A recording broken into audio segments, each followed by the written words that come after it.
On the evening of January 17, 1961, Dwight David Eisenhower sat down in front of a television camera in the Oval Office and delivered what he had privately described to his speechwriters as the most important thing he would ever say in public life. He was 70 years old. He had been President of the United States for 8 years. Before that, he had been Supreme Commander of Allied forces in Europe, the man who had planned and executed the largest military operation in human history, the soldier who had accepted the German surrender at Rams in May 1945, and then watched with a mixture of pride and unease as the nation he had served in uniform since 1911 began the process of converting its wartime military apparatus into something new, something that had no precedent in American history, something that he had watched develop across 2 terms in the White House, and that he had concluded, by the winter of 1961, was the most dangerous domestic threat to American democracy since the Civil War. He had been working on the speech for years. The first notes toward it appear in his papers as early as 1959. He had gone through multiple drafts with his brother Milton and with his speechwriter Malcolm Moose, had changed the central term, military-industrial complex, from an earlier formulation, military-industrial-congressional complex, which named the legislature as a co-conspirator in the arrangement he was describing, and which was removed from the final text not because Eisenhower thought Congress was innocent, but because he calculated that naming Congress would produce a political backlash that would distract from the message he was trying to deliver. He wanted people to hear what he was saying. He had watched too many important things go unheard because they were delivered in ways that allowed their recipients to reject them on grounds other than their content. So, he removed Congress from the formulation and kept the warning and sat down in front of the camera with the gravity of a man who has decided that the time for careful management of uncomfortable truths is over, that he has 3 days left in office and nothing to lose and everything to say. What he said in that speech, in 17 minutes of television, was the most precise and prescient diagnosis of American political dysfunction ever delivered by a sitting president. And then he went to bed, and 3 days later, he flew to Pennsylvania, and the country he had warned went largely about its business as if he had said nothing at all. This is the story of that speech, what Eisenhower meant by it, what he had seen that convinced him the warning was necessary, what the earlier drafts reveal about how much further he wanted to go, and what happened in the decades after he left office that confirmed, with a completeness that should be disturbing, everything he had said. To understand what Eisenhower was warning against, you have to understand what he had watched America become during the 8 years of his presidency, and to understand that you have to go back further to the America he had grown up in and served in, before the world had been remade by the events of the 20th century into something that the founders of the Republic would not have recognized and would have feared. The America of Eisenhower's childhood was a country with a small professional military, a constitutional tradition of deep suspicion of standing armies, and a political culture that regarded large permanent defense establishments as fundamentally incompatible with democratic self-government. George Washington had warned against entangling foreign alliances. James Madison had written that no nation could preserve its freedom in the midst of continual warfare. The country had maintained this tradition, imperfectly but recognizably, through the 19th century and into the early 20th. A small regular army, a larger navy, citizen soldiers called up in emergencies and demobilized when the emergency passed. This was the military tradition Eisenhower had entered as a West Point cadet in 1911, and it remained the tradition he served through World War I and the interwar period, and into the early years of World War II. Then the war changed everything.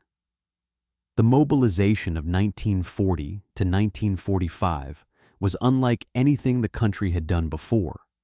16 million Americans served in uniform. The economy converted entirely to war production, with private corporations becoming the manufacturing arm of the military in a partnership so complete that the boundary between the defense contractor and the government agency became, in some cases, difficult to locate.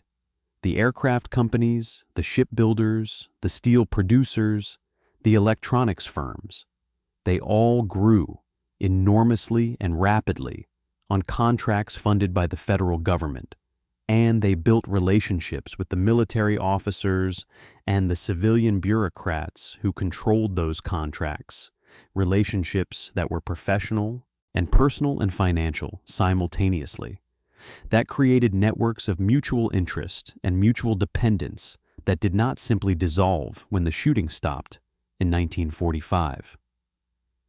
In previous wars, the demobilization had been swift and largely complete. The soldiers went home,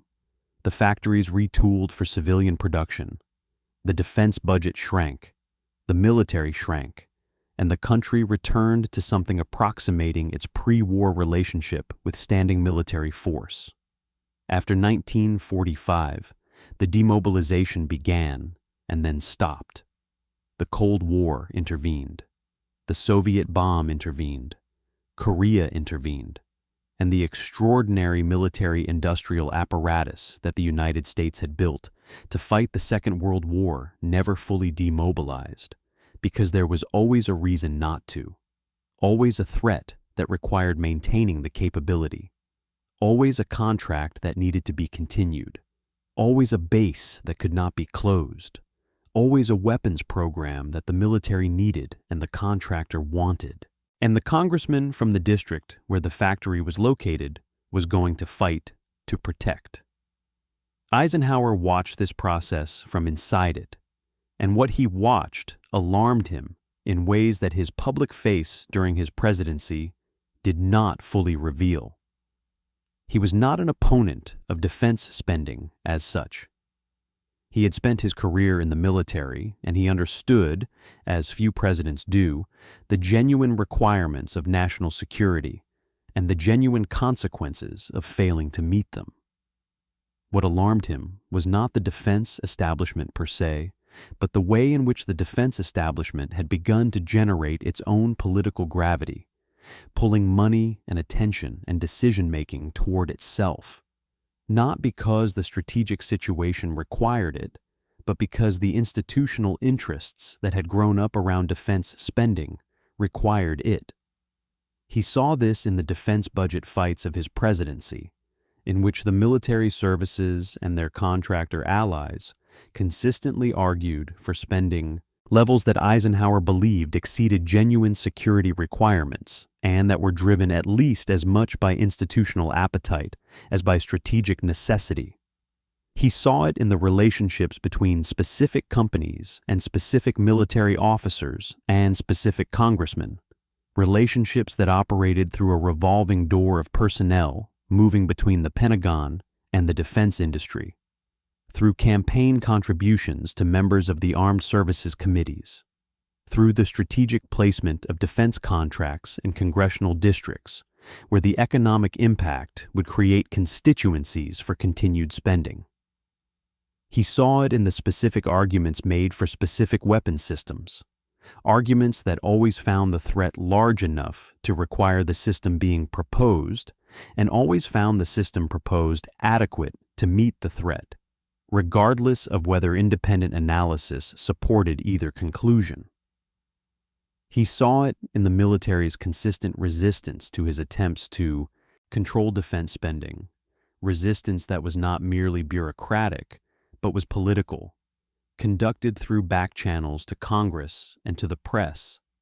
in ways that the nominal chain of command would not have permitted, but that the actual power relationships made routine. He fought these battles for 8 years, mostly without the public knowing he was fighting them, because the image of Eisenhower as the genial grandfather president who played golf and left the details to others was one that his enemies cultivated and his supporters failed to dispel. And because the substance of what he was doing, resisting, systematically and with considerable sophistication, the expansion of defense spending beyond what genuine security required, was not the kind of story that generated headlines in the way that a missile gap or a Sputnik did. He was the constraint. The system's pressure was always outward, always toward more, always toward the next contract and the next weapons program and the next threat assessment that would justify what had already been committed to. Eisenhower spent 2 terms pushing back against that pressure, and when he left office, he decided that what he had been pushing back against deserved a name and a description that the public could understand, because after him, there would be no one in the White House who had the combination of military credibility, personal authority, and institutional knowledge necessary to resist the complex from a position of genuine strength, and the public needed to know what it was dealing with. The specific companies and relationships that Eisenhower had in mind when he wrote the speech are not named in the speech itself, but they are identifiable from his private papers, his diary entries, his letters to colleagues, and the budget battles of his presidency. And the names are the names that would have been, in 1961, on any informed list of the defense industry's most powerful actors. Lockheed was building the U-2 reconnaissance aircraft and the F-104 starfighter and had relationships with the Air Force that went back to the early Cold War and that were sufficiently close to generate internal concern at the Pentagon about the boundary between the contractor and the service it was supplying. General Dynamics was building the B-58 Hustler bomber and had been part of the controversy over the TFX fighter contract, a procurement fight that would eventually become one of the clearest examples of the kind of politically distorted defense procurement Eisenhower was warning against. Boeing was building the B-52 Stratofortress and had a relationship with SAC that made the bomber program's continuation a matter of institutional interest to both the company and the Air Force. Interest that did not always align with the administration's attempts to control the defense budget. Lockheed, General Dynamics, Boeing, McDonnell, Raytheon, General Electric. These were the corporations that had grown up on defense contracts during and after the Second World War, and that by 1961 were large enough and embedded deeply enough in the political economy of specific states and congressional districts to make their survival and growth a matter of political calculation for dozens of members of Congress who had nothing in particular to do with national security policy, but who understood very clearly what a major defense contract meant for the employment figures in their districts.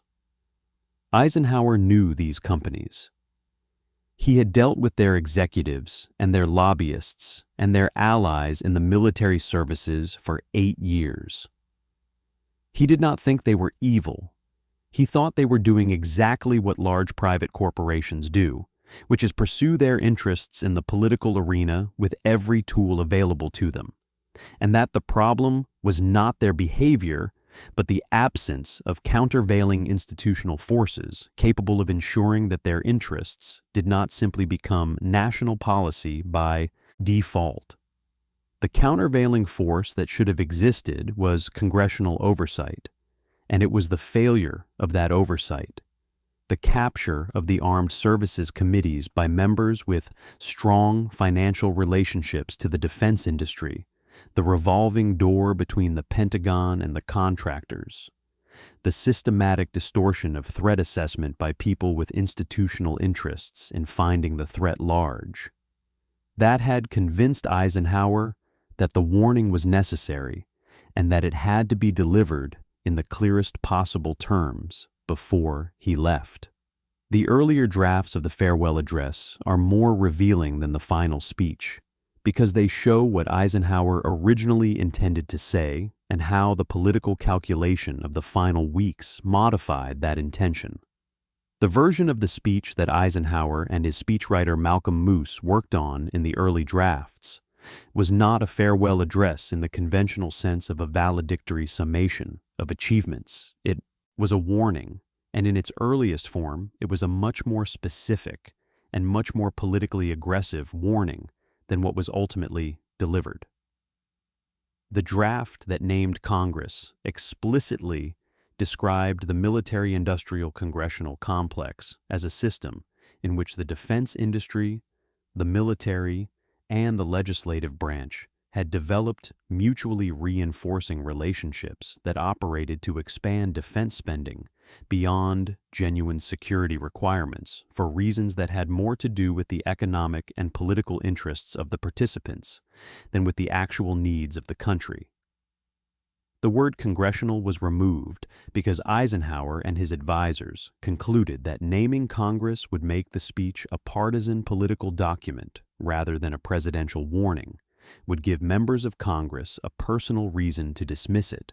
and would generate coverage of the political fight rather than coverage of the underlying problem. The removal of the word was a political decision, a judgment about how to maximize the speech's impact, but it had an unintended consequence that Eisenhower probably did not fully anticipate. It left the Congress unnamed in the formulation, while leaving Congress perfectly functional as part of the system being described, which meant that Congress could listen to the speech, nod gravely at its wisdom, and then continue doing exactly what the speech was warning against, without any formal acknowledgement that they had been identified as part of the problem, which is more or less what happened.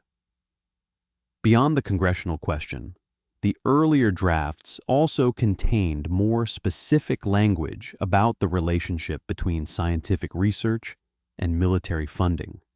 language that described what Eisenhower called the technological elite. Government-supported scientists and researchers whose intellectual work was increasingly dependent on federal defense contracts and whose independence of judgment was therefore compromised by the financial relationships that supported their research. This language made it into the final speech in modified form, in the passage warning that public policy could itself become the captive of a scientific technological elite. But the specific concern Eisenhower was expressing,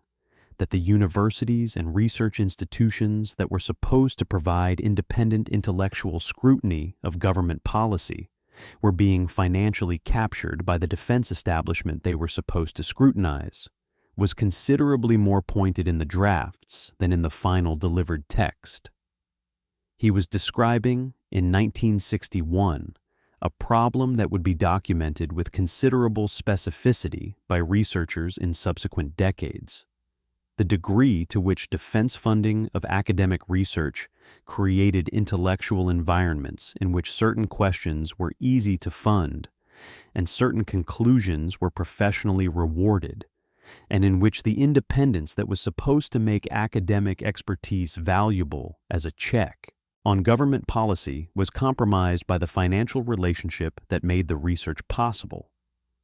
What Eisenhower had seen during his presidency that convinced him the warning was necessary reads, in the specific cases that his private papers document, like a catalog of exactly the dysfunctions he described in the speech. The missile gap controversy is perhaps the most instructive single example. Beginning in 1957, following the Soviet launch of Sputnik,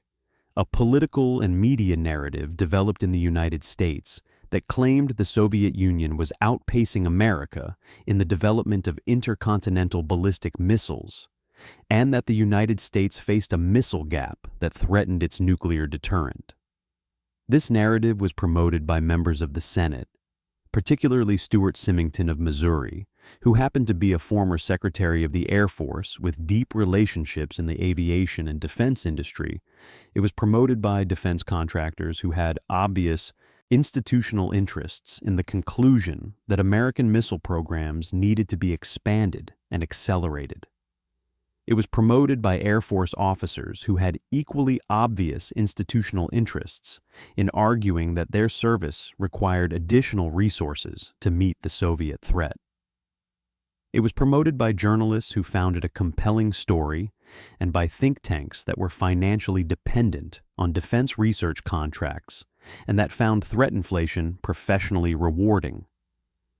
The missile gap was also, as Eisenhower knew, because he had the U-2 photography and the signals intelligence that no one else in the public debate had access to, almost entirely fictional. The Soviets were not ahead in missile development. They did not have the arsenal of intercontinental missiles that the gap narrative described. The intelligence picture that Eisenhower had access to showed a Soviet missile program that was real and growing, but that did not, in the late 1950s, represent the decisive, strategic advantage that the gap advocates claimed. Eisenhower could not say this publicly without revealing the intelligence sources and methods that had produced the picture, and he was not willing to do that. So he fought the missile gap narrative from a position of deliberately constrained public argument, resisting the pressure to accelerate missile programs that he believed were already adequate, holding the defense budget at levels that his military advisors and their allies in Congress and the press described as dangerously insufficient, and watching the missile gap become a campaign issue in 1960 that John Kennedy used with considerable effectiveness against Richard Nixon, who also knew the gap was fictional and also could not say so publicly without revealing classified intelligence. The entire episode, the manufactured threat, the political and industrial interests that promoted it, the classified truth that the president could not use to rebut the false public narrative, the pressure on the defense budget that the false narrative created, was a nearly perfect illustration of exactly what Eisenhower was warning against in his farewell address, and he had lived through it for 3 years before delivering the warning. The B-70 bomber controversy was another case that shaped Eisenhower's thinking. The Air Force wanted a supersonic strategic bomber to replace the B-52, and the defense contractors who would build it wanted the contract, and the members of Congress from the states and districts where the manufacturing would take place wanted the economic activity, and the combination of these interests produced years of budget fights in which Eisenhower consistently resisted the B-70 program on the grounds that the strategic requirements did not justify the cost, and that missiles would provide a more effective deterrent at lower expense. He was probably right about this on the merits, and the B-70 program was eventually canceled in the 1960s, after consuming substantial resources without producing an operational aircraft. But what the fight over the B-70 revealed was the mechanism by which institutional interests could sustain weapons programs that independent analysis found questionable by creating political coalitions that included the military service that wanted the weapon, the contractors who would build it, the members of Congress who would benefit economically from the contracts, and the think tanks and analysts who were willing to produce the threat assessments that justified the program's continuation. Against this coalition, the president's judgment that the program was unnecessary was a constraint that had to be fought around rather than simply accepted, and the fighting was conducted through channels, leaks to the press, back-channel communications with congressional allies, threat assessments that emphasized the Soviet capabilities the B-70 was supposed to counter,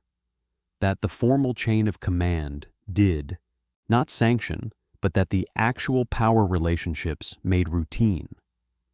Eisenhower won the B-70 fight, eventually, but the effort it required and the methods the other side used convinced him that what he was dealing with was not ordinary bureaucratic politics, but something more systematic, more structurally embedded, and more dangerous to democratic governance than ordinary bureaucratic politics. The TFX contract fight, which began toward the end of Eisenhower's presidency and exploded into public view during the Kennedy administration, is a case that he did not fully foresee, but that his farewell address describes with remarkable precision. The TFX, later designated the F-111, was a joint Air Force-Navy fighter aircraft whose development contract became the subject of one of the most contentious procurement battles in Pentagon history, with charges that the contract had been awarded to General Dynamics over Boeing on political rather than technical grounds, with the decision, allegedly, influenced by the economic interests of Texas, where General Dynamics would do significant manufacturing, and by the political interests of officials with connections to that state. The Senate investigation into the TFX contract, conducted by Senator John McClellan's Permanent Subcommittee on Investigations, produced testimony that described exactly the kind of politically distorted procurement process that Eisenhower had warned against. Military officers whose technical evaluations were reversed by civilian officials for reasons that had nothing to do with the technical merits. Contractors with political connections exploiting those connections to influence contract decisions, and a procurement system that was supposed to be governed by objective technical and cost criteria, but that operated in practice through networks of personal, institutional, and political relationship that the formal criteria did not constrain. The TFX investigation did not produce criminal charges. It produced a report. The report was noted. The procurement system continued operating as before. This was the pattern that Eisenhower had identified and that his warning was designed to interrupt, and the pattern's persistence in the years after the warning is perhaps the best evidence of the warning's accuracy and the worst evidence of its impact. The relationship between Eisenhower's warning and the specific foreign policy failures that followed his presidency is not a relationship of simple linear causation. The military-industrial complex did not cause each failure in the way that a specific decision causes a specific outcome, but it is a relationship of structural enabling, in which the institutional biases and distortions that Eisenhower described created environments in which certain kinds of decisions were systematically favored and certain kinds of scrutiny were systematically discouraged, with consequences that played out over decades in ways that the specific decisions that produced them could not fully explain. Vietnam is the case that looms largest. The American military commitment to South Vietnam, which began as a modest advisory mission under Eisenhower and expanded under Kennedy and then exploded under Johnson into a full-scale war that eventually consumed more than 58,000 American lives and failed to achieve its stated objective, was at every stage of its escalation, driven in part by the institutional dynamics Eisenhower had warned against. The defense contractors who manufactured the aircraft and the ammunition and the helicopters and the electronic surveillance equipment that the Vietnam War consumed in enormous quantities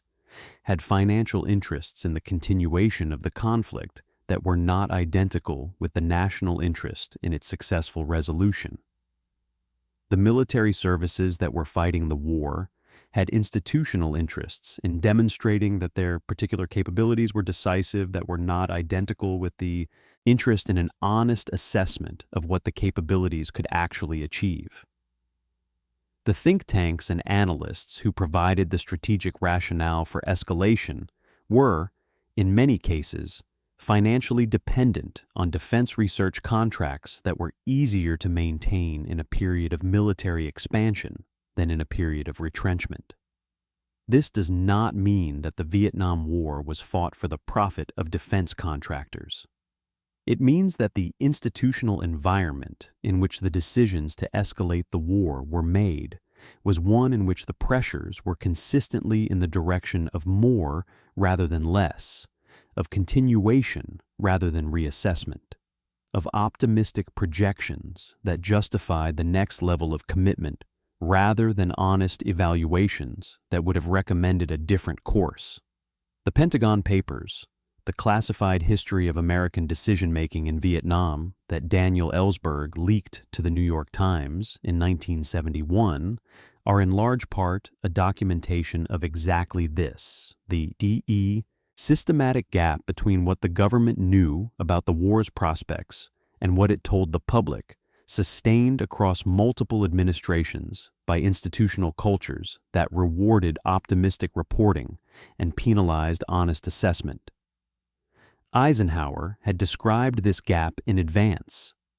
He had called it the risk of a captive government policy that had been shaped not by disinterested analysis of the national interest, but by the institutional pressures of the complex he was warning against.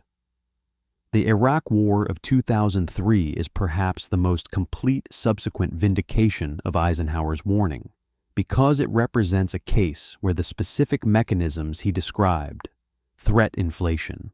the capture of intelligence assessment by predetermined conclusions, the financial interests of defense contractors in the policy outcome, the failure of congressional oversight, operated with a clarity that the historical record documents in unusual detail. The case for war in Iraq was built on intelligence assessments that described a weapons of mass destruction, capability that did not exist, assessments that were shaped by institutional and political pressures that pushed analysts toward conclusions that supported a policy that had already been decided upon rather than toward an honest evaluation of the evidence. The analysts who raised doubts were marginalized. The evidence that contradicted the preferred conclusion was minimized. The dissenting voices within the intelligence community were overridden by political appointees who had access to the same underlying intelligence and arrived at different conclusions for reasons that had nothing to do with the intelligence and everything to do with the policy they had already decided to pursue. The defense contractors who would benefit from the Iraq War,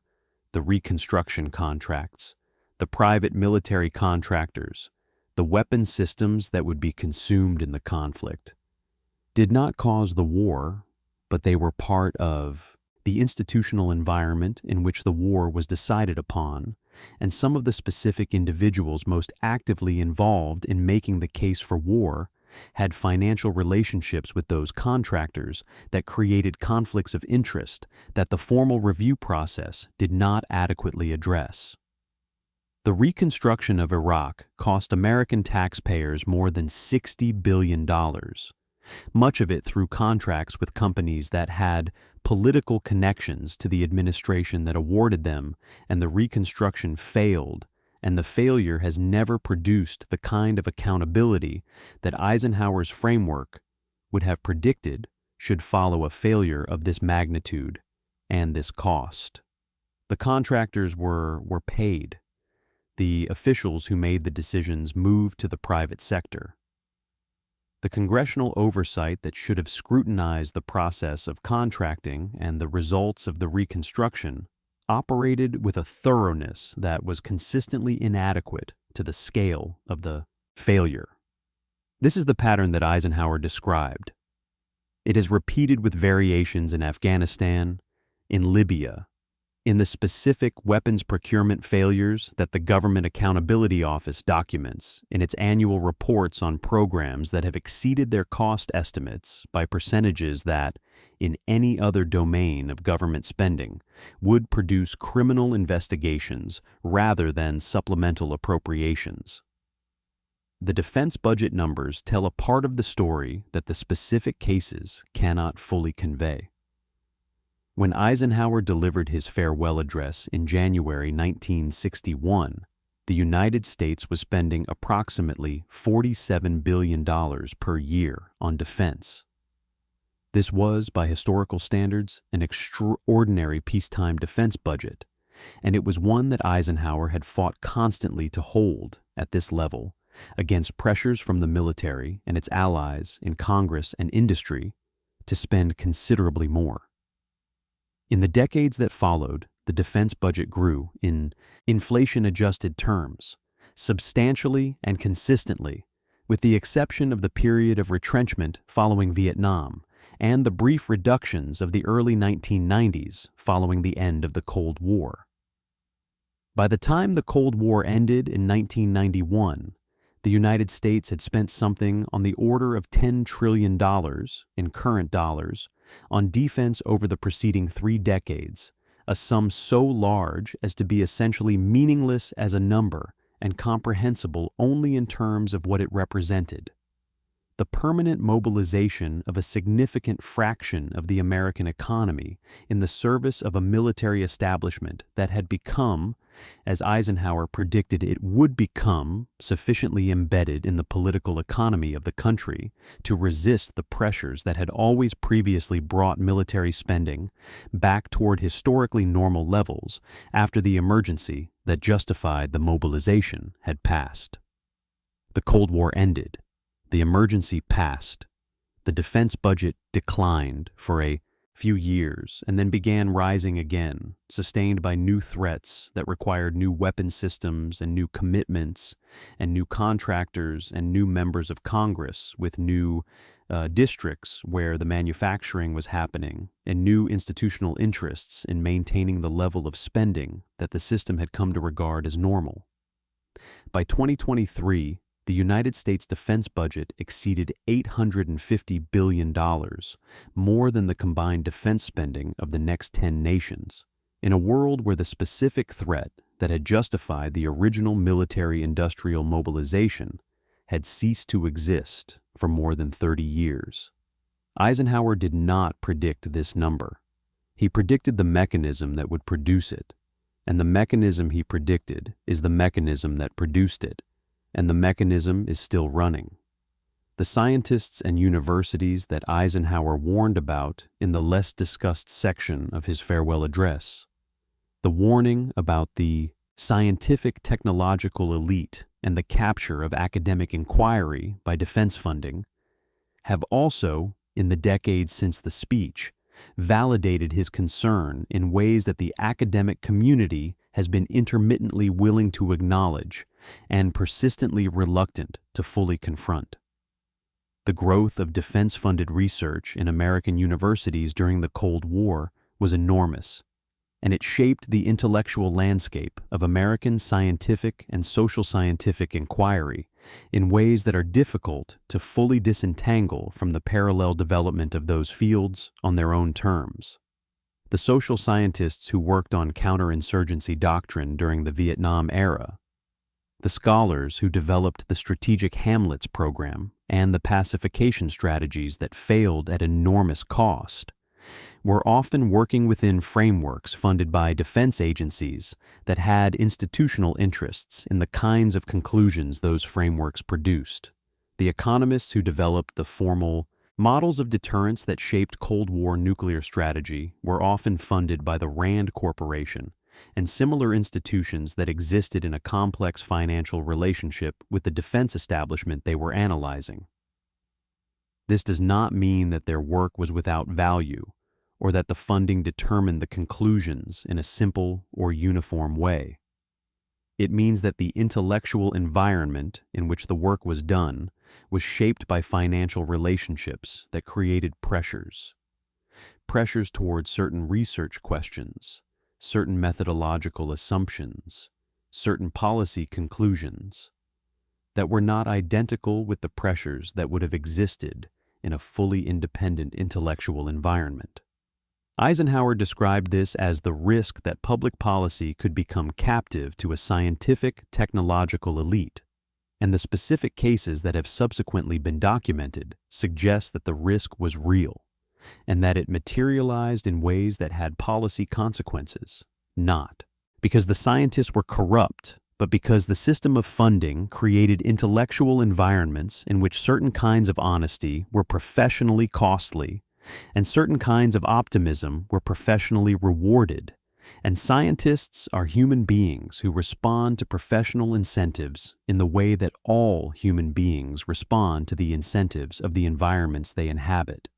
The question of what Eisenhower thought could be done about the problem he was describing is one that the speech itself does not fully answer, and that his subsequent private reflections answer only partially. He believed in the necessity of an alert and knowledgeable citizenry, the phrase he used in the speech itself, as the primary democratic check on the military-industrial complex. He believed that, if the public understood what was happening, if citizens grasped the mechanism by which institutional interests were shaping defense policy and defense spending and ultimately foreign policy, they would demand the kind of oversight and restraint that the political system was failing to provide. This belief was not naive, exactly, but it may have been optimistic about the degree to which an alert and knowledgeable citizenry can counteract institutional forces that operate primarily through complexity, through technical language, through the deliberate obscuring of the connections between specific contractors and specific contracts and specific policy outcomes, through the lobbying and campaign contribution systems that give the complex's institutional members direct access to the legislators who are supposed to be overseeing them. The alert and knowledgeable citizenry that Eisenhower called for has never fully materialized, partly because the information necessary to be truly alert about these questions is difficult to obtain and difficult to process, and partly because the issues involved are consistently presented in terms that make independent public assessment nearly impossible. When the question of a specific weapon system is presented as a technical military judgment about whether the capability the system provides is necessary for national security, the public has no independent means of evaluating the claim, and the military and the contractor and the member of Congress from the relevant district all have strong institutional reasons to say the capability is necessary, and the independent voices that might say otherwise are often themselves financially dependent on defense research contracts in ways that limit the independence of their judgment. The system is, in Eisenhower's term, nearly self-sustaining, and the warning he delivered in January 1961 was a warning about a system that by the time he delivered, it had already acquired enough momentum to resist the kind of democratic correction he was calling for. The specific irony of Eisenhower's farewell address, the thing that gives it its particular historical weight, is that it was delivered by the person who, of all the presidents of the 20th century, was most credibly positioned to resist the military-industrial complex and most systematically failed to dismantle it. This is not a criticism of Eisenhower. He was not dismantling the complex. He was managing it, containing it, holding its expansion to a rate he regarded as acceptable, and doing so with a combination of military credibility and political sophistication that no subsequent president has matched. But managing and containing is not dismantling, and the complex he managed and contained grew substantially during his presidency, and has grown substantially in every subsequent presidency. And the warning he delivered as he left office was a warning that he, with all his authority and all his credibility, had been unable to make operationally effective during the 8 years he had to try. The alert and knowledgeable citizenry he called for has never been sufficient to counteract the institutional forces he described, because the institutional forces have access to resources and political mechanisms that citizens, however alert and however knowledgeable, cannot match through the normal processes of democratic participation. This is the dark implication that Eisenhower's farewell address contains but does not state directly, that the problem he was describing was not a problem that democracy, operating through its normal institutional mechanisms, was likely to solve, because the normal institutional mechanisms had themselves been captured by the problem.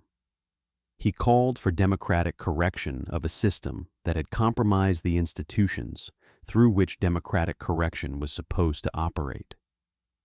He did so from the most powerful institutional platform in American politics on his last day in that office, and it made essentially no difference to the subsequent trajectory of the system he was describing. The speech is remembered. The warning is quoted. The complex it warned against is larger than it has ever been. These three facts taken together are the measure of what Eisenhower's farewell address actually accomplished, and the measure is both a tribute to his prescience and an indictment of everything that came after. 3 days after the farewell address, John Kennedy was inaugurated. Kennedy was 43 years old, the youngest man ever elected to the presidency, and he came into office with a set of advisors. Robert McNamara at Defense, McGeorge Bundy at the National Security Council, Walt Rostow on the policy planning staff, who represented precisely the kind of expert technocratic confidence that Eisenhower's warning about the scientific technological elite was designed to caution against. McNamara brought systems analysis to the Pentagon and believed that the tools of management science could optimize defense spending and military capability simultaneously, eliminating the waste and inefficiency that drove up costs while maintaining or improving the capabilities that genuine security required. His instincts were not wrong, and some of what he did at Defense in the early 1960s reflected genuine improvements in procurement management and strategic planning. But the systems analysis approach also created a new intellectual framework for defense decision-making that was, in its own way, as susceptible to the capture Eisenhower had described as the older approach it replaced, because the framework's outputs depended on the inputs, and the inputs were controlled by people who had institutional interests in the conclusions the framework produced. The missile and bomber programs that McNamara managed, the strategic force-sizing decisions he made on the basis of cost-effectiveness analysis, the Vietnam War decision-making that was conducted through the quantitative metrics of body counts and pacification indices and Hamlet evaluation system scores, all of these operated within an analytical framework that was designed to produce rigorous and objective conclusions, and that consistently produced conclusions that were neither as rigorous nor as objective as the framework's formal properties implied, because the people operating the framework were embedded in institutional environments that shaped what questions they asked, what data they collected, what assumptions they built into their models, and what conclusions they were prepared to accept when the models produced them. This is what Eisenhower's captive policy looks like at the operational level, not the corruption of specific officials by specific financial interests, though that exists too,